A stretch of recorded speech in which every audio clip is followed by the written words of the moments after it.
सन्नत की करते हैं जो एक रीत की हड्डी की मानंद है, और साउथ कश्मीर के मुख्तलिफ इलाकों के अंदर हजारों लोग जो है वो उसके साथ जुड़े हुए हैं। मामला सैफरॉन मिशन का है, मामला सैफरॉन का है।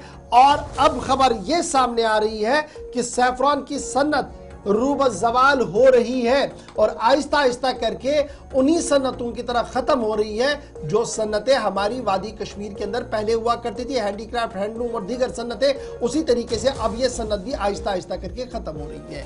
इतलात और खबरों के मुताबिक और माहिरीन के मुताबिक 2030 के आते आते इसमें और ज्यादा कमी होगी और बहुत कम पैदावार इसकी आपको सैफरॉन की पांपोर और पांपोर के आसपास के इलाकों के अंदर दिखेगी। 2030 का हदफ दिया गया है। अब ये 2030 का हदफ जब दिया गया, एक तरफ से सरकार हजारों करोड़ रुपया पंप कर चुकी है, दूसरी तरफ से जो लोग हैं, जो माहिरीन हैं, जो काश्तकार है, वो कह रहे हैं जनाब 2030 के बाद शायद ही आपको दिखे, क्योंकि सूरत हाल ये बनी हुई है। उसके पीछे 3 बड़े कारण बताए जा रहे हैं कि यह सन्नत क्यों खत्म हो रही है।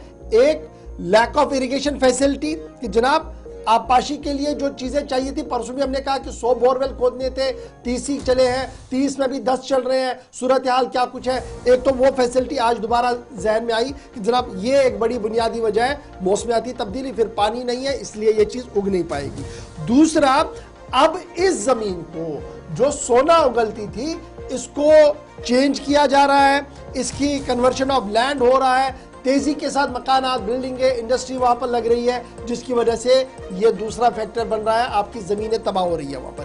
तीसरा बड़ा फैक्टर ये है कि जो बीज इसका है, जो इसकी गुठली है, वो आला मयार की नहीं बन पा रही है, स्कॉस इसमें पूरा काम नहीं कर पा रहा है, जिसकी वजह से ये 3 बड़े कारण है। 2030 जो काश्तकार है उनका माना कि 2030 आते आते बहुत कम इसकी काश्त जो आपको दिखेगी। फिल वक्त रवा साल के दौरान पैदावार और ज्यादा नीचे चली गई है, 30 से 40% ही पैदावार as compare to rest of the year जब आप इसको देखेंगे वो आपको मिलेगी। अभी जो हमारे पास खबर आ रही है वो ये है कि डिक्लाइन हो गया जी सैफरॉन कल्टीवेशन को, एक जमीन मुकम्मल तौर पर श्रिंक हो रही है क्योंकि दीगर यूज के लिए हो रही है। 5707 हेक्टेयर 1966 से 1996 से 97 के दरमियान था। असेंबली का रिकॉर्ड आप खंगालिए, 5707 हेक्टेयर पर यह काश्त होता था। अब यही काश्त 2019-20 में 2387 किलोमीटर हेक्टेयर पर रह चुका है। कहा 5707 हेक्टेयर, कहा 2387 हेक्टेयर 2019-20 के अंदर।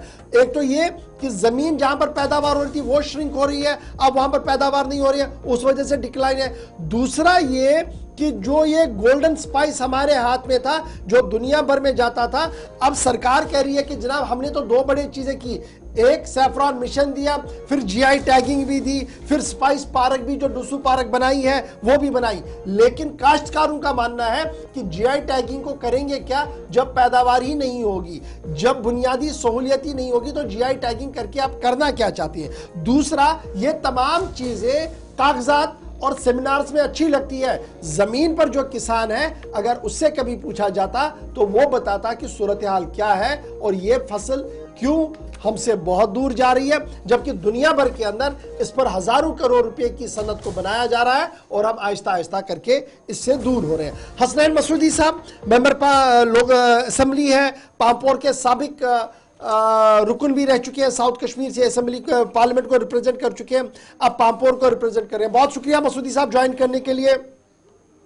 एक बड़ा बर्निंग इशू है ये, क्योंकि आपकी कॉन्स्टिट्यूंसी का एरिया है और पूरे जम्मू कश्मीर की नजरें इस पर इसलिए मरकूज है क्योंकि ये एक पहचान बन रहा था एंटायर जम्मू कश्मीर का, पूरे इंडिया में भी और across the India, across the borders भी। जहां ईरान का ज़ैफ़रान अपनी जगह था, अफगानिस्तान से भी आ रहा था, लेकिन उसके बावजूद भी कश्मीर के ज़ैफ़रान को एक मुनफरिद मकाम पूरी दुनिया में मिल रहा था। लेकिन जिस तरीके से 3 बड़े फैक्टर्स, इरिगेशन में नाकामी, स्टेट एडमिनिस्ट्रेशन की तरफ से कल्टीवेशन, जमीन कम हो रही है, दूसरी बड़ी बात, और जो रिसर्चर काम करना था वो काम नहीं हुआ, और जो लोग इसके साथ जुड़े हैं उनका मानना है कि हुकूमत बड़े सेमिनार, सिंपोजियम, रिबन तो काटती है लेकिन कभी भी किसान की बात को सुना ही नहीं, जिसकी वजह से 2030 आते आते अब यह पैदावार बहुत कम हो जाएगी, शायद ये ऑन द टिप रह जाएगी, बहुत थोड़ी सी दिखेगी। कितना बड़ा मामला है ये, और हुकूमत के सामने ये कितना बड़ा चैलेंज है? देखिए, आपने जो इहाता किया इस मसले का, वो बहुत सही इहाता किया। जो भी आपने कहे कि इसमें क्या है, क्या क्या अवामिल है, क्या वजूहात है, उनका भी आपने सही तौर पर जिक्र किया। पहली बात यह है कि देखिए, जो सैफरान है ये, इसके लिए सारा साल इरिगेशन नहीं चाहिए, क्योंकि इसमें पानी का कंटेंट कम होना चाहिए जमीन में। इसीलिए ये पापोर के करीबा में ही, जहाँ पर जो आयरन है उसका ज्यादा मौजूदगी है, तो जहाँ पर पानी रिटेन न करे। अब ये है कि जो अगस्त नवंबर का महीना है, तो उस सितंबर के महीने में यहाँ कुछ न कुछ होनी चाहिए। या तो बारिशें होती थी कुदरती तौर पर, तो लेकिन अब फिर ये कंसीव किया गया एक प्रोजेक्ट की स्प्रिंकल इरिगेशन करेंगे, ताकि इसमें नमी आ जाए। और फिर इसमें जो अक्टूबर का महीना होता है, जब ज़ाफ़रान का हम देखते हैं कि ज़ाफ़रान का फूल खिलता है, तो उस वक्त इसमें नमी आ जाए और इसमें जो पैदावार है वो पैदावार को बढ़ावा मिले। लेकिन क्या हुआ कि जब माहिरीन भी फेल हो गए। दूसरी बात है, सैफरान मिशन में जो आपने सही कहा कि 120 के करीब थे जो बोरवेल थे, वो कोई भी, आपने कहा 10 भी तो नहीं, 10 भी कोई फंक्शनल नहीं है, और उसमें कई एक वजूहात है। तो क्या एक बोरवेल, क्या वो इसका अपना इरिगेशन का अपना कोई मैकेनिकल डिवीजन नहीं है, बोरवेल सही तरीके से खोदे नहीं गए, उसमें सही जो डायमेंशन की वो पाइप नहीं लगाई, बाकी सारे मामले जो है उसमें जिम्मेदारी। लेकिन ये बात सबसे बड़ा कैश क्रॉप है जम्मू कश्मीर का, और इसकी अब एक अहमियत ही हमारी मईशत में। अब ये जो भी इसमें वजूहात हैं, उन वजूहात की आपने तो तफसील में आपने जिक्र किया, और वो सही है। आपको जो भी आपने इसके बारे में कहा वो तो बिल्कुल सही है। लेकिन अब ये है कि मैंने पहले ही जो हमारे वज़ीर ज़राअत हैं उनसे बात की है कि हमें देखना होगा कि सैफरान क्यों हुआ। और दूसरी बड़ी वजह है क्लाइमेट चेंज की। अब देखिए, और पोल्यूशन की। अब देखिए, इसके मुज़ाफ़ात में हमारी कोई 8-10 के करीब सीमेंट फैक्ट्री चल रही है। अगर आप जाएंगे कभी भी लतपोरा, इन दिनों आप जाएंगे तो आप देखेंगे सारा वो गर्दन में जो डस्ट में वो जो सारा इलाका उसे घेरे हुए है, तो उससे कहीं ग्राउंड वाटर जो है वो भी नीचे चला गया। वरना हमें जरूरत नहीं पड़ती थी इरिगेशन की, क्योंकि इसमें होनी नहीं चाहिए डैम्पनेस ज्यादा सॉइल में, लेकिन जो ग्राउंड वाटर है वो भी नीचे चला गया। तो मामला ये है कि मसूदी साहब, क्या ये टाइम नहीं आया है कि ये जो सैफरॉन मिशन पर हजारों करोड़ रुपया लगाया गया, किसान रो रहा है, लॉ मेकर्स खुद ये मान रहे हैं कि जनाब जो करना था वो हुआ ही नहीं, सब स्टैंडर्ड सब कुछ चला है, why not a threadbare inquiry put behind the bar उन लोगों को जिन्होंने इतना बड़ा धोखा किया एक्सचेकर्स के साथ? देखिए, हाँ बिल्कुल आप कहते हैं। देखिए, एक तो इसमें बड़ी एक थ्रेड बियर जैसी, इसमें एक तहकीकात होनी चाहिए। क्या वजूहत है जिस वजह से सैफरान मिशन जो प्राइम मिनिस्टर मिशन था और 450 करोड़ रुपए मेरी इतलात के मुताबिक सुनाए थे, तो क्या हुआ, क्या वजूहत है कि मिशन फेल हुआ? और देखिए, 22,000 किलोग्राम के करीब हमारी पैदावार होती थी सालाना, एक ही बार होता, तो इसमें वो आगे नीचे आके 20% के करीब रह गई इस साल। पिछले साल मेरे सवाल के जवाब में पार्लियामेंट में वज़ीर ज़राअत ने कहा था कि 67% कम हो गई, और क्योंकि हमने मैंने कई बार पार्लियामेंट में उठाया जो फेलियर का मामला है। तो अब जनाब ये इस साल बिल्कुल 20% पर सिमट के आ गई, तो उसका मतलब है कोई मुझे लगता है 2-3 हजार किलोग्राम फूल। दूसरी बात है, देखिए, हमने 37 करोड़ की लागत से एक फैसिलिटी बनाई जहाँ GI टैगिंग वगैरह जो सैफरान पार्क के नाम से जाना जाता है जिसको। लेकिन बात ये 4,000 या 5,000 किलोग्राम जो निकलता है, उसमें से सिर्फ 10-100 किलोग्राम से कम ही उसका रुख करते हैं जो हमारे जो पैदा करने वाले किसान जो है, जो इससे वाबस्ते हैं ज़ाफ़रान की काश्त से। क्यों, क्या वजूहत है? अगर ये फैसिलिटी नहीं जा रहे हैं, उसके क्या मामले क्यों नहीं? अगर ये 2,000 किलोग्राम के करीब पैदावार होती है तो होना ये चाहिए था तकरीबन 50%। ये तो यही तो बड़ा फैक्टर है ना, इसलिए तो हम चाहते थे कि एक थ्रेडबियर इंक्वायरी हो, पता लगे कि आखिर कौन लोग हैं ये जो इसको सबटॉच कर रहे हैं। क्या ये जानबूझकर किया जा रहा है? क्या ये स्टेट एक्टर्स है, नॉन स्टेट एक्टर्स है? कौन है ये? इनसे इनके नकाब जो है वो उतारे जाए ताकि आवाम के सामने। नंबर 1।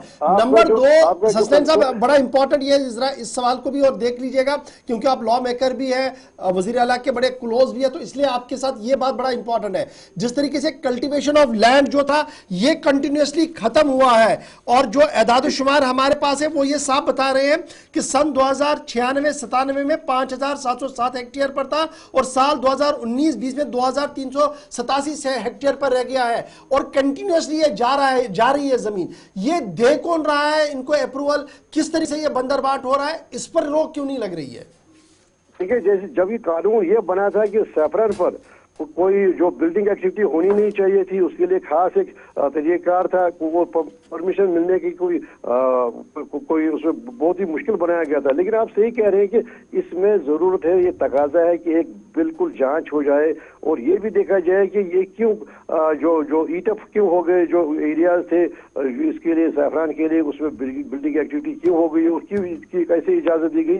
दूसरी बात है कि रोकने के क्या इकदाम किए जाने, और दूसरी ये है, पहले ये है कि जो बोरवेल्स है वो बोरवेल्स फंक्शनल क्यों, ऑपरेशनल क्यों नहीं बनाए गए और उसमें क्या दिक्कत है। ये सारे का एक तहकीकात होनी चाहिए। मैं आपके साथ इत्तेफाक करता हूँ क्योंकि ये इंटरेस्ट होगा सैफरन फार्मर से, उनके इंटरेस्ट में होगा, ताकि ये जो हमारी ये मईशत का ये जो सबसे बड़ा इंपॉर्टेंट कैश क्रॉप था इसकी वो जो अपनी हैसियत थी। दूसरी बात है इसका कल्चरल वैल्यू भी। देखिए पापोर पहचाना जाता था ज़ैफरान से, तो हमारी जो सारी दुनिया में हमारी जो पहचान थी वो सैफरान थी। लेकिन वही हर गुजरते दिन के साथ उसी पर देखिए उसकी तरफ नजरअंदाज किया जा रहा है और उसकी तरफ जो तवज्जो होनी चाहिए वो दी नहीं जा रही है। तो आप सही है, मैं आपके साथ इत्तेफाक करता हूँ, बिल्कुल एक इन डेप्थ जांच होनी चाहिए, ये जानना चाहिए कि क्या मामले हैं और हमें करना क्या है, रोड हेड क्या है, रोड मैप क्या है हमारा, हम कैसे इसको फिर उस शान पर, उस दर्जे पर पहुंचाए जिस दर्जे में ये सैफरान मिशन से पहले था, और हमें क्या इकदाम करने चाहिए। मुझे लगता है मसूदी साहब, क्या मैं ये एक्सपेक्ट करूं कि